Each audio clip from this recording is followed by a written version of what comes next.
the nation is observing its 104th Independence Day. In other urgent news, India and many parts of the world are facing the devastating effects of climate-driven natural disasters.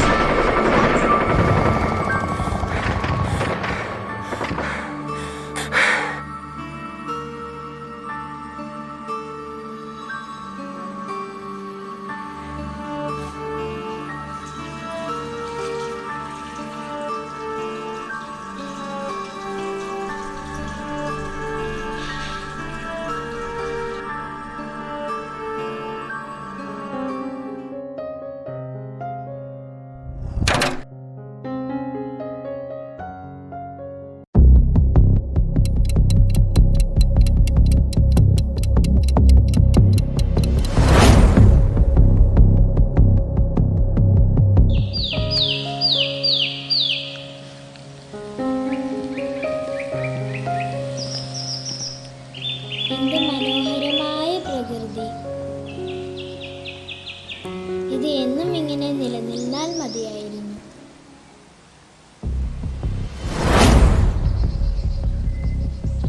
ആരാ? എന്താ? ഞാനിതെവിടെയാ? ഇത് ആലപ്പുഴയാ. നീ എവിടുന്നാ? ഞാനും ആലപ്പുഴ തന്നെയാ. പക്ഷെ ഇവിടെ എന്തോ ഒരു പ്രത്യേകത. പൊടിയില്ലാത്ത വായു, ചൂട് കുറഞ്ഞ സ്ഥലം, എന്തോ പ്രത്യേകതയുണ്ട് ഇവിടെ. ഇതെന്താ സാധനം? എനിക്കും അറിയില്ല. ഞാൻ ഈ ബട്ടണിൽ നിൽക്കിയപ്പോൾ വീട്ടിൽ ഇരുന്ന് ഞാനിപ്പോൾ ഇവിടെയാ. നീ എന്താ എഴുതുന്നേ? നാളെ സ്വാതന്ത്ര്യദിനത്തിന് വേണ്ടിയുള്ള പ്രസംഗം പഠിക്കുക. 34ാമത് സ്വാതന്ത്ര്യദിനമല്ലേ വരുന്നത്? അപ്പൊ ഇതേതാ വർഷം? 1980. എന്താ? എനിക്ക് സ്വല്പം വെള്ളം വേണം.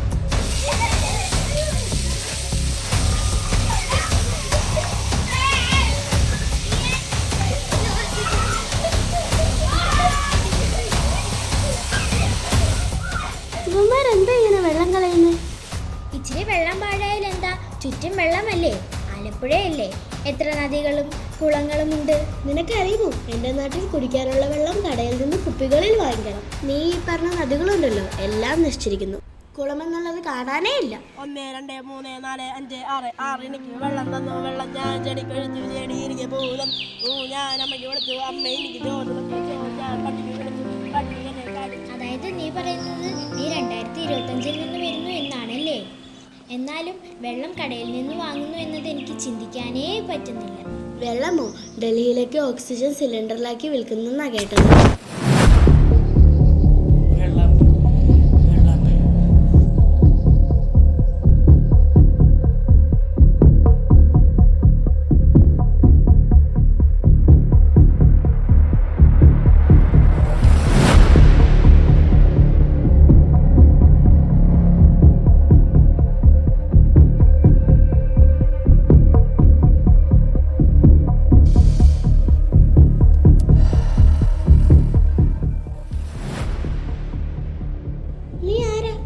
ഞാൻ രാജ് 2050 നിന്ന് വരുന്നു.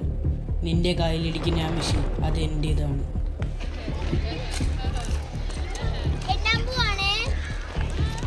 ഏയ്, നീ എന്താണ് ഈ കാണിക്കുന്നത്? അതിൽ തുടരുത്. പോലീസ് നിന്നെ പിടിക്കും. അത് ആർട്ടിഫിഷ്യൽ സിന്തറ്റിക് ട്രീ ആണ്. പേടിക്കണ്ട, അത് റിയൽ ട്രീയാ. എൻ്റെ നാട് അല്ല, നമ്മുടെ നാട്. അത് നശിക്കുകയാണ്. അവിടെ ഗവൺമെന്റ് ആർട്ടിഫിഷ്യൽ മരങ്ങൾ ഉണ്ടാക്കി അതിൽ നിന്ന് ഓക്സിജൻ ഉണ്ടാക്കി വിൽക്കുകയാണ്. പണമുള്ളവർക്ക് അത് ലഭിക്കും. പാവപ്പെട്ടവർക്ക് ഓക്സിജൻ കിട്ടാതെ അസുഖം വന്ന് മരിക്കുന്നു. ഇതിന് നമുക്ക് എന്തെങ്കിലും ചെയ്യാൻ സാധിക്കുമോ? കഴിയും. അതിനാണ് ഞാൻ ഇങ്ങോട്ട് വന്നിരിക്കുന്നത്. രാധിക, എലീന, നിങ്ങൾ മരങ്ങളെ സംരക്ഷിക്കണം. നദികളെ നശിപ്പിക്കുന്നത് നിർത്തണം. എന്നാലേ എൻ്റെ നാട്ടിൽ ജീവൻ കാണും.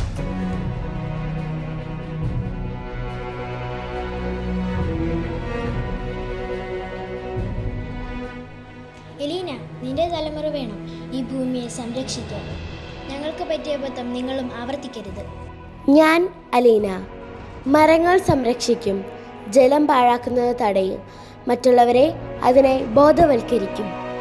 ഭാവി തലമുറയ്ക്ക് ശുദ്ധമായ വായുവും ജീവിക്കുന്ന ഭൂമിയും സമ്മാനമായി നൽകാൻ എൻ്റെ ജീവിതം സമർപ്പിക്കും. പ്രിയപ്പെട്ട രാജ്, നിനക്ക് വായിക്കാൻ കഴിയുമോ എന്നെനിക്കറിയില്ല. വർഷങ്ങൾ കടന്നുപോയി രാജ്. ഇന്ന് ഞാൻ വളർന്നിട്ടുണ്ട്, ലോകവും മാറിയിട്ടുണ്ട്. നീ പറഞ്ഞ പോലെ നശിച്ചില്ല, കാരണം നീ ഞങ്ങൾക്ക് മുന്നറിയിപ്പ് നൽകി. ഇന്ന് നദികൾ ഒഴുകുന്നു, വായു ശുദ്ധമാണ്. 2050 സുരക്ഷിതമാണ് രാജ്. നിനക്ക് അത് കാണാൻ കഴിഞ്ഞു എന്നെനിക്കറിയില്ല. കാലം നമ്മളെ വേർപിരിച്ചുവെങ്കിലും പക്ഷേ ഓരോ മരത്തിലും ഓരോ മഴത്തുള്ളിയിലും ഞാൻ നിന്നെ കാണുന്നു. നീ ഇല്ലായിരുന്നുവെങ്കിൽ ഇന്ന് ഈ ലോകം ഉണ്ടാകുമായിരുന്നില്ല. എവിടെ ആയിരുന്നാലും നീ സുരക്ഷിതനായിരിക്കട്ടെ രാജ്. എന്നേക്കും നന്ദിയോടെ, നിന്നെ ഒരിക്കലും മറക്കാത്ത എലീന.